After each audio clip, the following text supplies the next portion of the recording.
And I couldn't not have this incredible, this force of nature on International Women's Day. Alexandra Lucian here on the Doralicious show. Alex, how are ya? I'm doing well. How about you, darling? Good. So, I have a girl crush on you. I first saw you perform at the Gabby's last June, and I remember you went on stage. I locked eyes, and then you started performing, and I was like, "Oh my God, I love her." Well, what a compliment. Jeez, I appreciate that. Ever since I'm fangirling over you, I follow you. I'm like, I need to have you on the show. So I'm so happy I get to actually have you, and especially on International Women's Day. Oh, thank you. It's my honor, truly. So, my soprano, tell us a little bit about you. What should our Greek Canadian audience know about Alexandra?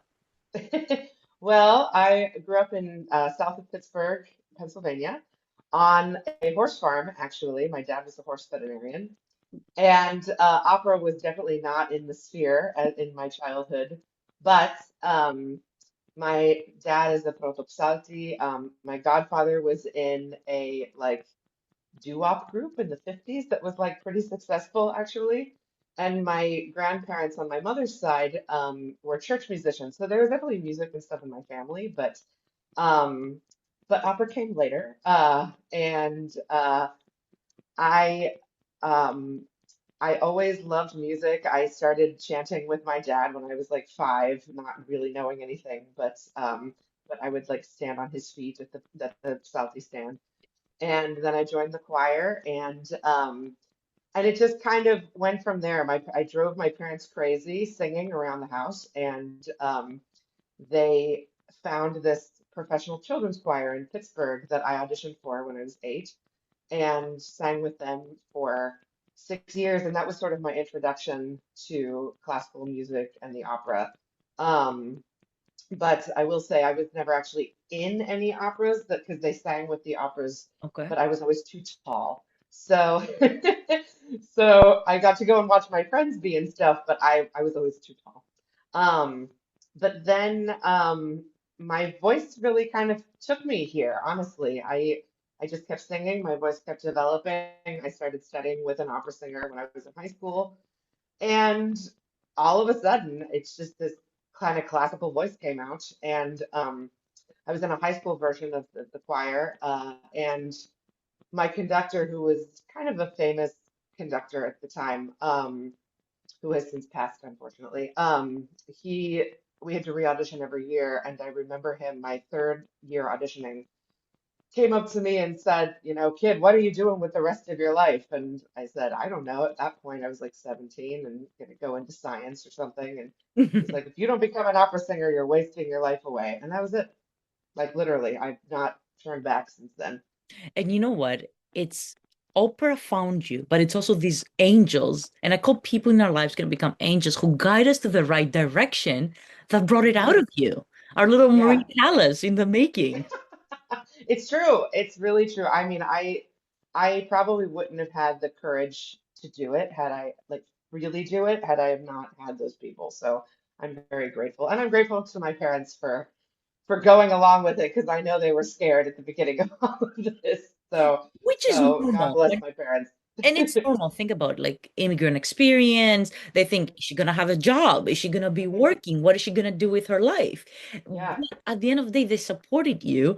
And I love yeah. the fact that the Byzantine music of our church, it actually has very good connections with our opera music and how Oh, you yeah. can evolve from one to another. Yes, and actually, I'm getting ready to do a program in about a month, a concert that I created that has Byzantine chant in it, like juxtaposed with other like art song and opera things and some Greek classical music too, actually. And it's an operatic experience when we go to church. It's Absolutely. all singing, just like opera is. It's very theatrical. I mean, and I think our ancestors knew what they were doing when they created this type of music for worship. And think about it. A lot of people say I don't like going to church because I don't understand. But most of the time when you go to opera, you don't understand the words. but it's just the emotion that it's put together Exactly. and how you feel and your body moving with the music, and sometimes your hair is moving along with it. It's true. I mean, and it's just like, just like church, it's the power of the human voice. I mean, in opera we don't use microphones whenever we perform normally. I did at the Gabbies, but in theaters and stuff we don't use microphones. And in at least in the churches that I've grown up in, we don't use instruments. So it's the power of the human voice. So it I love it. transcends everything, I think. I love it. And opera is often described as larger than life. But I want to Mhm. ask you, who is Alexandra in those quiet moments right before the curtain's about to rise? Oh my gosh. Okay, so like when I'm backstage getting ready for a show, I have a whole like ritual of things that I do before the show. Like I have to like wake up at a certain time, I have to work out at a certain time, I eat certain things. Like I get to the theater and like do my warm-ups in particular order and stuff. But like when all that's done and I'm waiting to go on stage, I'm usually backstage watching Netflix, pretending that I'm not going on stage. It's like I have to clear my whole head before I go on stage and do what I'm about to do. And almost inevitably, like right when I'm standing in the wings, two things happen. I make my cross, and then I say, "You could leave right now if you want to." And that, like, just knowing that I'm making the choice to go on stage is what like gives me the confidence to do it because I've always had stage fright, and it's like that's like the way I deal with it. I'm like, no one would die. You could leave the theater right now. But always I get on stage and like once I'm there for a few more minutes, like a few minutes, it always melts away. But I yeah, I love the stavro. When I go to court, I do my stavro, and people are like, "What are you doing?" I'm like, "You don't yeah. understand the power of that stavro before you're about to Mhm. do something." It's true. Yeah. And what's funny about that actually is that like I have to be in shows sometimes where I have to make a cross, but usually it's not about Orthodox people. So I always when I'm in rehearsal, it's like, oh, wait a minute, I gotta like do it the other way because I have to do it the Catholic way most of the time. And that's very confusing for my right hand. And there's something very Greek, obviously, about tragedy and grandeur. I mean, look at all the great plays we read, and even Strauss himself, like Electra, which I've known you played on. So, do you My feel, favorite opera. oh my God, you know what? Getting ready to understudy it at San Francisco Opera. Like, right, that's my next job. Oh, I love it. I want to hear more about it. But do you feel this connection between your heritage and these heroines you get to embody on stage? Oh, absolutely. I mean, I think, we talk about whenever we think of Greek people, what do we think about Keshi. And it's like that that it is like the essence of all of these women that I get to play. I mean, I feel really lucky because I never I never really played any like chirpy little ingenues. I've always played characters that have a lot of depth and and usually end their story ends tragically usually but there's so much spirit, so much emotion, so much passion, so much just so much complexity to these women and it really is like digging through layers and layers to learn who they are in addition to putting the music and everything else on top of it.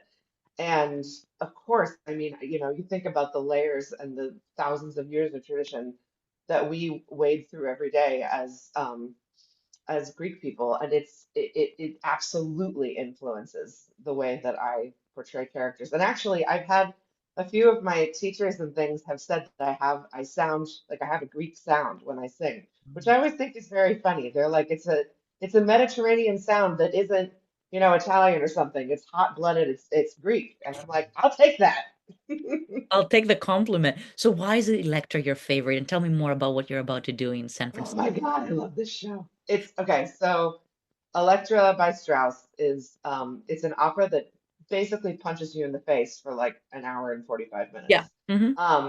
It's one of the biggest orchestras in all of opera. I think it's like, I don't know, like 100 pieces or something. I can't remember. But Strauss wrote it at a time where he was basically discovering his style, and so that plus his other opera, Salome, are they're two expressionist operas that are sort of not at all related really to what he did later in his career. He kind of mellowed as he aged. Um, but what I love about the Electra is they based it on the Euripides play, but Hofmannsthal, who was the librettist, was very influenced by Freud at the time. So the whole thing is kind of a study taking the original play, which is pretty accurate too, um, and then adding in all of these Freudian themes because they were kind of trying like discovering psychology for the first time. And you hear it in the way that he chose to portray this story about a woman, Electra, who loses her father because Mom. her mother kills her father, and so she, has wants to kill her mother, Yeah. basically in revenge, and her stepfather, he's not really stepfather, but you know what I mean. So, so yeah, and it's just from the beginning of this opera, she, the first thing she says when she comes out is that she's searching for Agamemnon. She's like, where are you? I'm trying to find you, but don't worry, I'm going to be the dutiful daughter and like avenge your death. And then we see her interact with all of these other people in her life, and she's just no matter kind of what they come at her with, she's got this like one track mind through the whole piece. And it's really amazing to see how she plays the people's sort of insecurities against them. Mm. Because one of us, her sister and her mother and all of these things. And then my favorite part of the show is when she thinks Orest has been killed, and then all of a sudden he reveals himself to her, and Strauss wrote what really honestly feels kind of like a love song to her brother, and it's one of the most beautiful moments in all of opera. It's the first time in the show that we really get to hear her sing beautiful long lines, and it's transcendent. It's really high, it's floaty, and then it just like opens up into um, this just massive outpouring of emotion, and it's I just can't think of anything anything that could be better, really. So it's and I really think that Electra is a great piece for like a first time opera goer because there's no intermission Yeah. and it's under 2 hours and it's just action packed the whole time. And it's a set the wall of sound that comes at you during that show is something unlike anything you will ever experience. I could talk about this all day, so you better cut me off. Clearly, I love it. Can I hear you? I literally want to hear you. Like, you need to do this. Like, after you just describe this, like, emotional, intimate, rich opera, I want to hear you. Give me Oh some. God. Woo! Okay.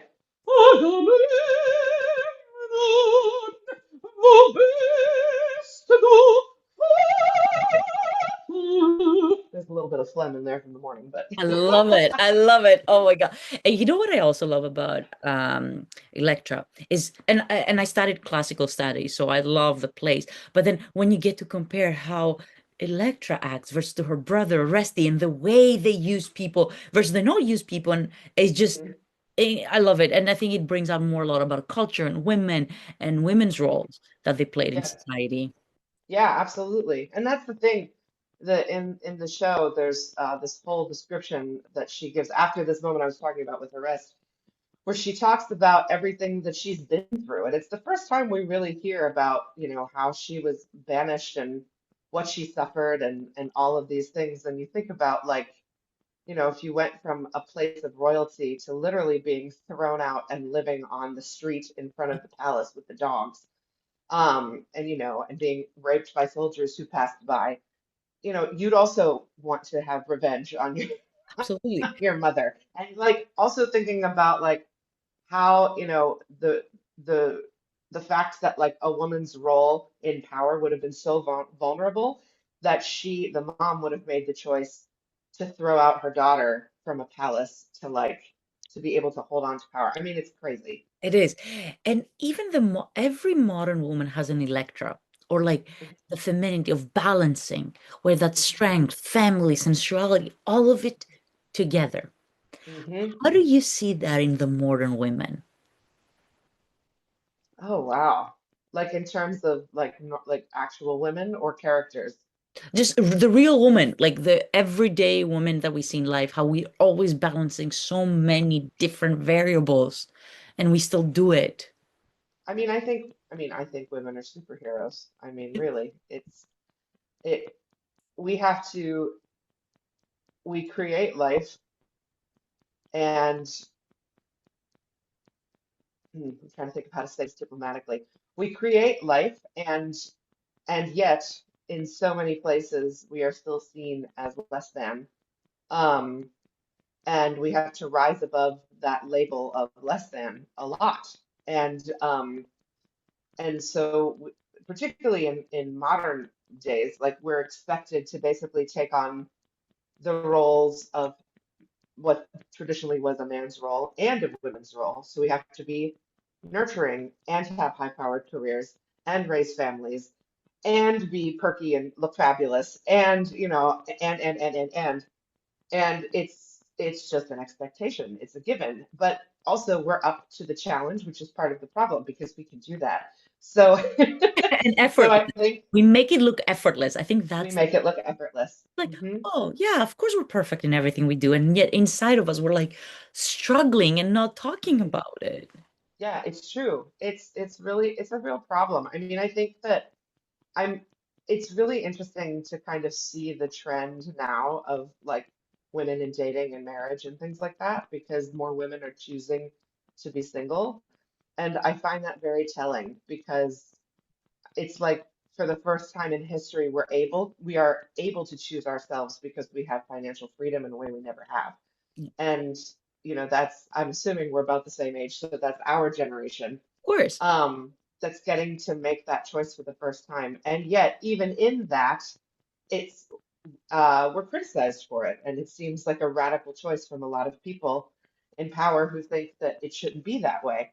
And when you think of how long the world has been around, and this is the first time ever in human history, really, Right. that women have this kind of power, it's really staggering to think about.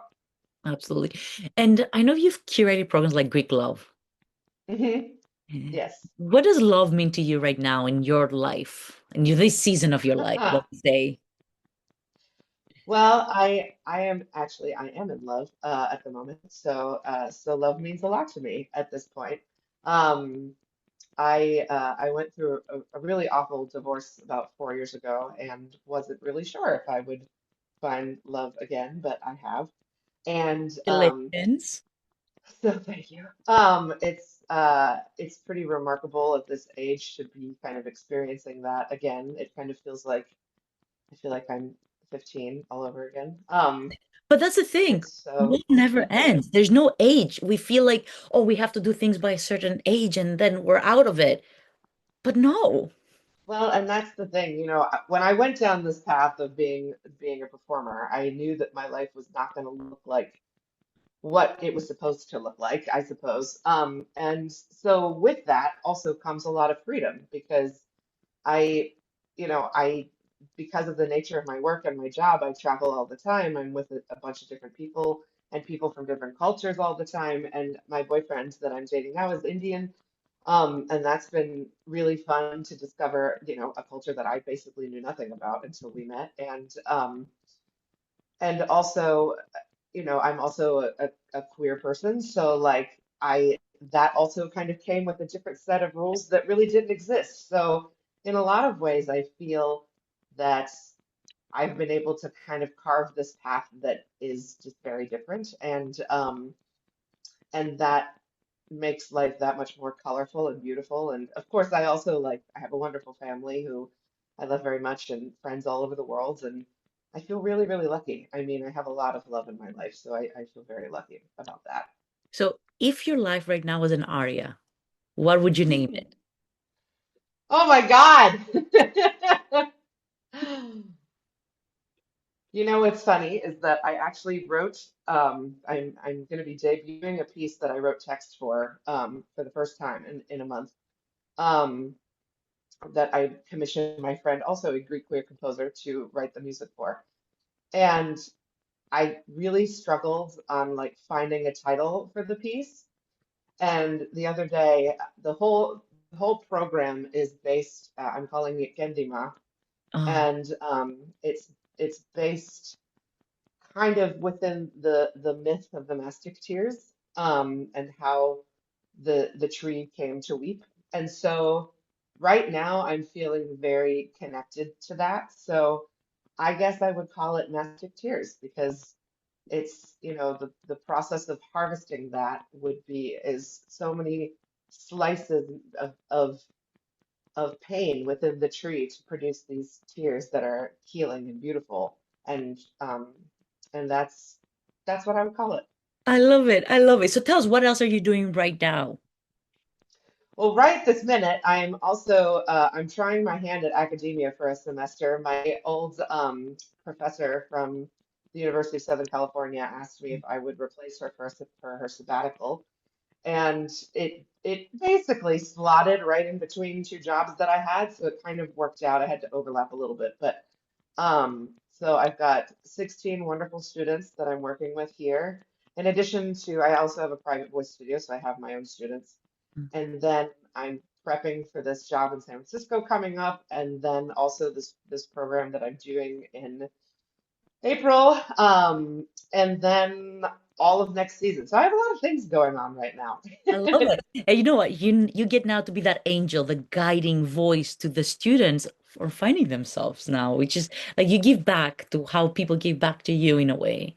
Oh yeah, I mean, when I was young, I always thought that I would teach at some point. Most musicians do, but like, it feels like a really important thing to me for that exact reason, and that's kind of my philosophy behind voice teaching is that like I don't I don't care if any of them become famous singers. I just want them to find their inner voice and know what they could do with their bodies and feel like they have a way to express themselves. And then whatever they do with that is their business. But that's kind of my main goal as a teacher. So it's really inspiring to watch, be able to really track their progress weekly and just see what the strides that they're making. It's really exciting. I love it. I love it. Well, Alex, thank you so much. Ευχαριστώ πάρα πολύ for being here with us. And I hope to Wonderful. see you in person in Toronto, filling those stage Yeah, 4 seasons. that would be awesome. I Thank you enjoy so your much. day and thank Thank you. you. You too.